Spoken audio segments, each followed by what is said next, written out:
Kumusta yung mga cancer? Ako nga pala si Paolo Alhamida, pinakagusto yung BTS member. Ako yung waterboy nila. Ngayon dadaan natin isang video na pinadala nyo sa akin na reactan ko daw. Mas smooth pa sa bati pag nakakaw sa kaba ng bayan. Pero ate simulan, I've spent $100,000 to look like a K-pop star. Nasukot na ako ngayon pa lang. Kahit hindi pa image na upset na ako eh. I want my entire lifestyle to revolve around K-pop, and I want my entire look to look like Jimin Jimin 95! Oy, taon ko to ha! 1995! Ay, wasak na wasak yung ilong niya. of BTS, because for me he's perfection. I just kind of want to look like him. Aray, nasasaktan yung katawan ko dun ah. Nadali, magkano yung 100,000? 5 million! 5 million piso. Makakagawa ka na ng bahay niyo, tinuyuan mo ng mukha mo ng bahay. Sana ginamit na lang to nila, Raymark. Naparetar na sana ni Raymark si si Rabanos. I want my entire look to look like Jimin. He's honestly my K-pop idol. Yeah. Jimin. Ano ba yung tsura ni Jimin? Jimin ni Pizza? Okay. So ito si Jimin. Okay, Jimin Ho. Okay. Utang inang dede yan, gago. I was actually living in Korea at the time, so I was just amazed by all of them. They were perfect. Jimin is the lead vocalist. This is his current hairstyle at the moment. That's why I'm trying to replicate it. At the moment, iibahin mo ba ulit yung mukha mo pa nagpalit siya ng kulay ng buhok? Paano pa nagpakalbo si Jimin? Kalboy mo di ba sarili mo? I'm trying to replicate it. Ayan yung caption. I want to be him, but I also have a crush on him. Like, to be honest, all K-pop stars are Parang papunta na tong yandere ah. Parang ito na pag nababaliw ka na. Mahal na mahal kita. Gusto ko maging ikaw. Tapos punitin yung balat doon sa mukha, lalagay sa mukha ko. Para ako yung mga psychopath na mga kilaw.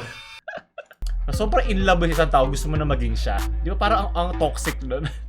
Parang yung mga nag-spam ng BTS ba yun? Ayan. Kailangan mo talaga maging mayaman para gawin mo to 650, 700. Ay, alam mo yung malungkot doon, magkaiba sila na lifestyle ng BTS. Ang BTS, yung mga milyonaryo na sila. Paano naman yung mga gusto maging kamukha nila pero walang pera? Obsessed to wear all Maganda tong imahinasyon. Ayan, fake love din ang iniisip ng mga diehard. so much pressure on them. Before they even become famous, they have to train for 4 years. They live together, they have to train 8 hours a day. It's all... Nakita ko to sa comment section na para sila modern day slaves. Marami silang mga pressure sa society, pero yun nga yung kapalit nun is yung fame and yung fortune. Pero tandaan yun, sa lahat na larangan, merong mga hindi papasa dun. Merong mga mapupunta sa sulok. Nande? これがつくのは召喚獣の方じゃないの? 霊獣の儀式を俺にか Mga malalaglag sa ilalim ng furniture na hindi na mapupulot. At yung mga tao lang, yung mga performers na malalagpasan yung mga hurdle na yun lang yung talagang magiging mga K-pop stars o K-pop idols. That one is actually an original photo of me. I'm trying to think how long ago this was. Maybe like 7. Ang malaking diferensya lang naman sa kanya ilong di ba? Nakakahinga pa ba siya? Iniisip ko. It's horrible. I can't. It's very hard to look at it. I don't even recognize the person. Like Ako din I just don't even seem to relate to this person. It's my chest, so you can still see I have the scar. Bakit tumutuloy utong niya? What the Bakit hindi ka na lang mag-exercise? Mas healthy pa. Talagang lahat yung pang mahadali yan no? I've also had a blepharoplasty, which basically would work on my eyelids. Full rhinoplasties. Also have a silicone implant here. So yeah, probably about 75k in total just on the procedures. Sa mukha pa lang, 75k na. I'm going to see my doctor today about how she can make me look more like my idol, Jimin. Hindi mo ba siya kamukha ngayon? Ayan, pag naka-shades siya, mas malapit na. Nagbayad ako 75,000 doc, pero pag nag-shades ako, mas kamukha ko siya. Man, alam ko payat ako, pwede ako ganyang kapayat Oh, tiya. May muscle na to. Inuntog kita dyan Inuntog kita dyan, tutunaw ka like butter. Like this, yeah, shape. Kakakitaan ka na naman namin. Make my eyes look more like that kind of shape, like the almond Yes, that is Ako bahala, gagawin kitang Asian. Libre lang. shape. One possibility, yeah, okay. Tayo na mukhang gigolo yung para mag-i-intro sa porno. Tinabi mo, meron pa siyang chains, man. ito yung 75,000 mo. Oli London, nandito na napunta. One possibility, yeah, okay. The face shape, I just kind of want to look like him. Naalala ko yung Zodiac Killer. Yung dala-dala niya, di ba yung mga remnants sa kanilang mga pinatay, dala-dala niya sa mga crime scene niya. ito si Jimmy. Gusto ko maging tulad niya. Ito yung bullshit sa mukha ng babae. Parang, tama mismo. Permanente na yun. Oo! Fuck! Final season ng Lucifer. Leak. Nagawa si Hellboy doon. Nakinagugat. Tama namin. That is incredible. So that's the way you Instant wanted, yeah? Yeah. I want to look like a K-pop star, and they happen to be Korean. I just find them incredibly beautiful. But actually, Ibang mukhang K-pop star sa isang, alam mo yun, nag-exercise. Feeling ko na ba, mas muscle pa yun sa mga K-pop kasi lagi sila sumasayaw. Nagte-training yan. Sana kasama yun sa regime, hindi yung turok ka lang ng turok ng kung ano-ano mga mantikilyang butter na pinapasok sa mukha mo. Ako, like insecure because hindi yan healthy eh. you actually look Korean now. Oh yeah. I actually look It's not Korean. like that. And you put the Korean injection in me, I feel Korean. Wow. The Korean injection. Yung di ba yung tawag sa titi ni Jimin? Yung mga fan, yung mga diehard nila. Eto na! Ipasok mo na yung Korean injection mo sa akin, Jimin! Eto na! I'm not saying that I want to be Asian as such. I'm always going to be, British, Yeah. Caucasian. Caucasian. But I would like to look as close as possible to Koreans, like Korean pop stars and Jimin. So, alam sabi, kailangan mo ayusin yung pagsayawa ng Korean sa Korean pop star, ha? Tandaan mo, sa Korea, may mga ganitong itsurang Korean. May mga ganitong itsurang Korean. Ito, Korean din to. Boom! Kaya kami mo K-pop star, okay? Kasi syempre sa lahat ng malalahi, merong mga perceived na mas gwapo, may mga perceived na hindi masyado, di ba? Like insecure because Pili na yung mga yan. Hasang-hasa na itong mga to. Marami na pinagdaanan yan para umabot sa kanilang narating. Ayan na. Merong ganito itsurang Korean man. Baka lahat ng nasa Korea, kamukha itong si Gong Yoo, di ba? Ang dami na niyang turo. Man, bakit mas kamukha yan sa akin si Pennywise mo? Parang pwede ko talaga ng makeup, magiging kamukha si Pennywise. Ganun, natatakot ako dun, na pwede siya maging kamukha nun. all my friends and family, they think I shouldn't change anything, but I'm extremely headstrong. So if I want to make a change, Headstrong. Yung irony. Pero okay lang, nire-respeto ko lahat ng opinion. Kahit di ko gusto. The eyes it is taking me a little bit of time to adjust to actually because, yeah, it's... Imagine mo ba maging kaibigan yun? Sarang, Lunes may isang kaibigan, Martes may bago ka ng kaibigan. do you know it's still me? Do you feel like it's still me, or do I look more like Jimin? I don't ever want to picture you like this pop star, to be honest. You're upset. Okay, mukhang papalitan ko na kay mga kaibigan. Hindi nyo kasi naiintindihan. Kaya malungkot maging K-pop star. Wala rin sila masyadong kaibigan eh. Kasi diba sila?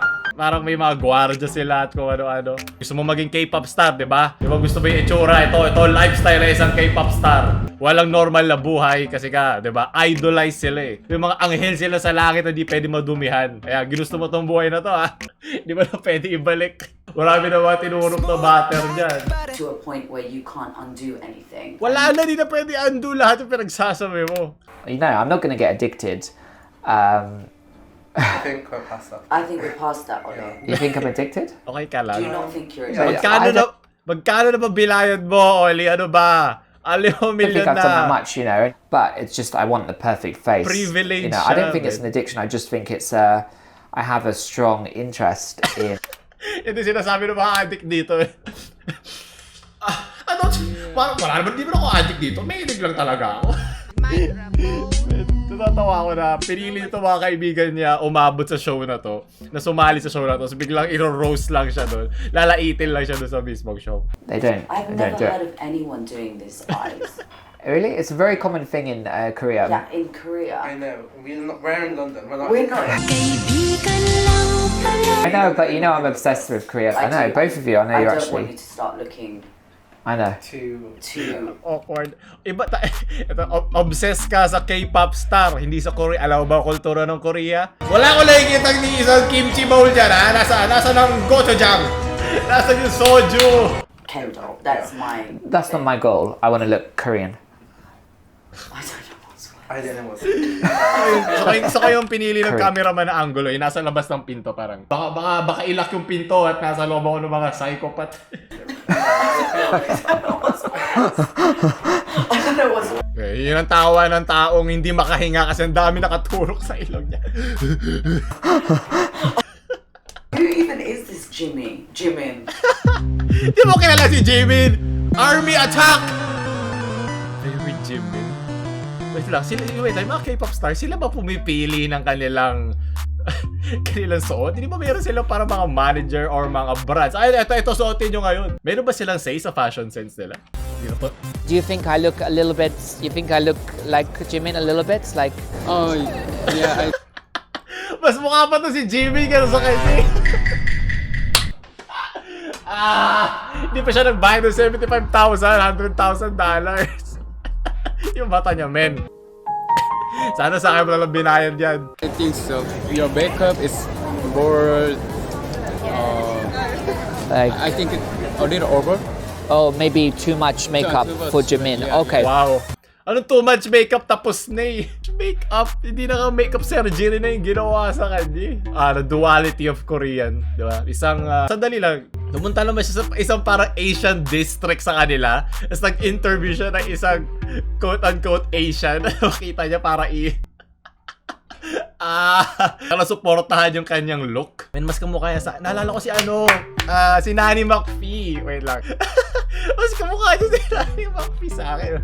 Yung wala na masyadong boy, mas The skin out and then moving it across just to make the eyes more of an almond shape. So I don't want to look like a normal person. I want to look like a kind of superhuman kind of K-pop doll.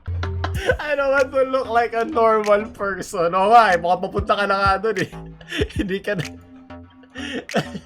Hindi mo na kailangan magpa-plasty, butter-plasty. Ako bahala. Bubuksan lang natin yan. Ito diba, sabi ko sa lahat ng sobra ay masama. Diba? Okay lang yun, pero pucha, iba na yan eh. Ito, DJ Soda having a beach. Kaya gusto ko ang K-pop culture. Ito! Yon! Masarap pa ang DJ Soda. Yeah. Yeah, lumalabas na kay BTS Simin. Sarap. Ang dami ng mga melon. Alam ko na ang B sa BTS. K-pop Idol 2019! BTS Seption po. The Bubad and Tekla Show. University of the Philippines, kumukuha ng kursong major ng BSB HRM. Nahilig ako sa K-pop dahil nakakapag-inspire sila ng mga katulad ko. Ang favorite ko ay ang Bangtan. Hey! Shout out to BTS! Pangarap ko sa buhay ay makapagtapos ng pag-aaral. Buti ito nilagyan nila ng music. Awkward nung kanina, walang music eh. Gumagano-gano lang ako siya. sa Polytechnic University of the Philippines. Parang yung mga, naalala ko yung mga biglang nagbabasketball, biglang gumagano yung shoot. Ganun ka-awkward ng mga tao, naalala ko tuloy. Okay lang, naiintindihan ko na yan. Sunod! Support Korean, support Filipino. Bakit? Di ba pwede yung pareho? Bigyan kitang Padyo Bar pag napili mo ang tama. Ano ba? Tama na sa comics. Hayop. Naka-cancel tayo sa Twitter. Bakit? Kaya kasi nila magsuot yan at nababasa pa rin yung mga babae. Pag kayo nagsuot yan, simi nang lumalabas. Ito, yun, nagaling yung busy action. Nako, 5 nights at BTS. Natatakot ako. Ba't ako natatakot? Bigla ba siya yung mukha ni... May nag-text sa'yo. May nag-text. Bigla ba siya mukha ni ano dyan, yung ni Oli?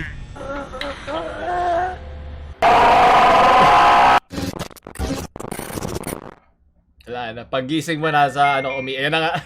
Sumasayaw ka na. Ang ating pinaka-paboritong BTS member, Tito Dante. Maraming salamat. Sunod at panguli. Ano ba? Huwag nyo na akong gamitin, laos na yan! Dito balagay ng pake. Hindi! Nakakancel na naman. May magtatanggal na naman ito out of context na tanga. Oh my God. Okay, tama na. Doon na natin tapusin bago tayo makancel. Ako nga pala si Paolo Hamnida. Pinakapaborito yung BTS member. Kung gusto nyo pa na mga ganito, huwag nyo ba tayo like, share sa mga may butter sa mukha at huwag nyo ka lang subscribe. Paolo Hamnida. Sarang hayop kayong lahat.